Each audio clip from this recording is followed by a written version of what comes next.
नमस्कार बच्चों, आज मैं आपको व्याकरण विभाग की जानकारी देने वाली हूँ। व्याकरण विभाग, व्याकरण वह शास्त्र है जिसके द्वारा किसी भाषा के नियमों तथा व्यवस्थाओं का ज्ञान प्राप्त किया जा सकता है। व्याकरण विभाग के अंतर्गत आज मैं आपको शब्द भेद की जानकारी देने वाली हूँ। शब्द भेद दो प्रकार के रहते हैं, एक विकारी शब्द और अविकारी शब्द। विकारी शब्द जिन शब्दों के रूप में काल, वचन, लिंग तथा कारक आदि के कारण परिवर्तन आता है या विकार उत्पन्न होता है, उसे हम विकारी शब्द कहते हैं। जैसे काला, काली, काले। हम देखते हैं ना कि काला का काली भी हो सकता है और काले भी हो सकते हैं। तो इसमें क्या हुआ, लिंग, वचन, काल और कारक के आधार पर इसमें हम परिवर्तन कर सकते हैं। उसे हम क्या कहते हैं, विकारी शब्द कहते हैं। विकारी शब्द चार प्रकार के रहते हैं। पहला संज्ञा। संज्ञा उसके 5 प्रकार रहते हैं। दूसरा सर्वनाम। सर्वनाम के 6 प्रकार रहते हैं। विशेषण। विशेषण के 3 प्रकार रहते हैं। क्रिया। क्रिया 5 प्रकार की रहती है। दूसरा है अविकारी शब्द, जिन शब्दों के रूप में किसी भी कारण परिवर्तन आ जाता है या नहीं, परिवर्तन नहीं आता, उसे हम क्या कहते हैं, अविकारी शब्द। अविकारी शब्द में किसी भी तरह का परिवर्तन नहीं आता, उसे हम क्या कहते हैं, अविकारी शब्द कहते हैं। जैसे मैं धीरे धीरे चल रही हूँ, वह धीरे धीरे चल रहा है, वे धीरे धीरे चल रहे हैं। उपयुक्त तीनों उदाहरण में धीरे धीरे शब्द आया है। उपयुक्त तीनों में धीरे धीरे में किसी भी तरह का परिवर्तन नहीं हुआ है, उसे हम क्या कहेंगे, अविकारी शब्द कहेंगे। अविकारी शब्द 4 प्रकार के रहते हैं।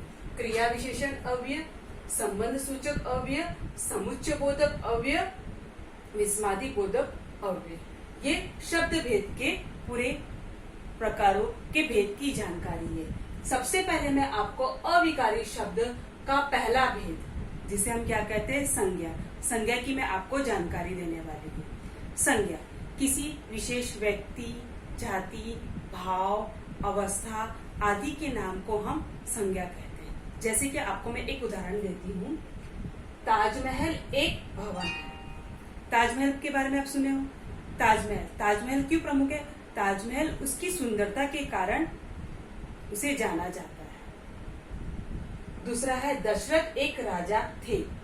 दशरथ उसकी महानता के कारण उसे जाना जाता है। यहाँ पर ताजमहल एक विशेष भवन का नाम है, दशरथ एक विशेष राजा का नाम है। तो ये विशेष जहाँ शब्द हुआ वहां पर हम लेंगे व्यक्तिवाचक संख्या। उसी प्रकार भवन, भवन एक जाति या समूह के नाम में संबोधित किया जाता है, क्योंकि भवन हम देखते हैं भिन्न भिन्न अलग अलग तरह के रहते हैं ना, अलग अलग भवन के नाम रहते हैं, तो समूह और जाति के अंतर्गत आता है। उसी तरह राजा, राजा भी समूह और जाति के अंतर्गत है। राजा एक ही राजा नहीं है, राजा क्या रहते हैं, अलग अलग तरह के राजा रहते हैं। तो वो राजा और भवन ये सब क्या हो जाते हैं, ये जातिवाचक और समूहवाचक के अंतर्गत आ जाते हैं। उसके बाद सुंदरता और महानता। सुंदरता और महानता भाव को प्रकट करती है, तो वो क्या आ जाएगा, भाववाचक संज्ञा कहलाएगा। ये सब क्या रहते हैं, पूरे संज्ञा के रूप रहते हैं, यानी कि किसी व्यक्ति, जाति और भाव के नाम को संज्ञा कहते हैं। इसे हम संज्ञा कहते हैं। अब मैं आपको संज्ञा के कितने प्रकार होते हैं उसकी मैं जानकारी दूंगी। संज्ञा के 5 प्रकार रहते हैं। व्यक्तिवाचक संख्या, जातिवाचक संख्या, भाववाचक संख्या, समूहवाचक संख्या और द्रव्यवाचक संख्या। इसकी जानकारी अब मैं आपको दूंगी।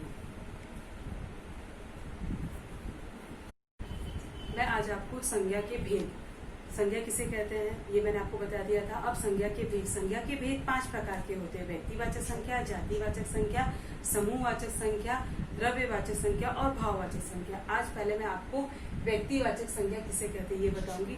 व्यक्तिवाचक संख्या जिस संख्या से किसी विशेष व्यक्ति, किसी विशेष जाति या विशेष स्थान का बोध होता है, उसे हम क्या कहते हैं, व्यक्तिवाचक संज्ञा कहते हैं। जैसे हिमालय, प्रेमचंद्र, रामचरितमानस, भारत, गंगा। ये किसी विशेष व्यक्ति, विशेष स्थान का जहाँ बोध होता है या विशेष वस्तु का जहाँ बोध बताया जाता है उसे हम क्या कहते हैं, व्यक्तिवाचक संज्ञा कहते हैं। जैसे कि राम खाना खा रहा है, राम एक विशेष व्यक्ति है तो राम क्या होगा, व्यक्तिवाचक संज्ञा होगी। ये हो गया व्यक्तिवाचक संज्ञा का पहला उदाहरण। दूसरा है जातिवाचक संज्ञा। जिस संख्या से किसी स्थान, वस्तु या व्यक्ति की संपूर्ण जाति का बोध होता है उसे हम क्या कहते हैं, जातिवाचक संज्ञा। जैसे कि यह लड़का पढ़ रहा है, यह लड़की पुस्तक पढ़ रही है, तो जिसकी पूरी जाति का बोध होता है, लड़का, लड़की, उसे हम कहते हैं। जैसे कि कबूतर उड़ रहे हैं, क्या कबूतर एक ही उड़ रहा है, कबूतर और उड़ रहे हैं। तो उसी प्रकार हाथी नमस्कार कर रहा है, हाथी एक ही हाथी भी भिन्न अलग अलग प्रकार के, जिसकी संपूर्ण जाति का बोध होता है उसे हम क्या कहते हैं, जातिवाचक संज्ञा कहते हैं। तीसरा है भाववाचक संज्ञा। भाववाचक संख्या के अंतर्गत किसी के भाव, गुण, अवस्था या दशा का बोध होता है उसे हम क्या कहते हैं, भाववाचक संज्ञा कहते हैं। जैसे कि गरीबी, बुढ़ापा, सच्चाई, काला।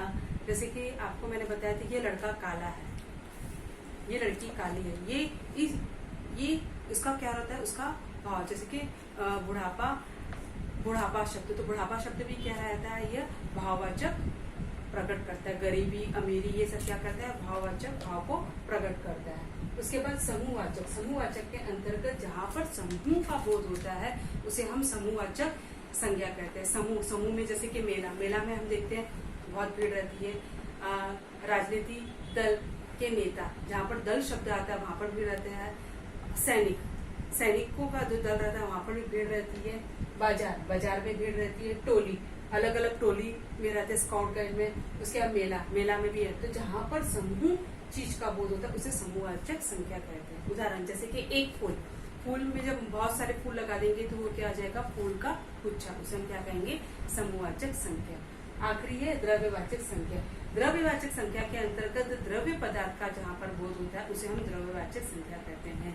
जैसे कि तेल, चांदी, सोना, जितने भी धातु पदार्थ है वह क्या होते हैं, हमारे समूहवाचक संख्या होते हैं। आपको ये पूरा मैंने समझाया है। प्रत्येक संज्ञा के भेद के आपको 2-2 उदाहरण बनाना है।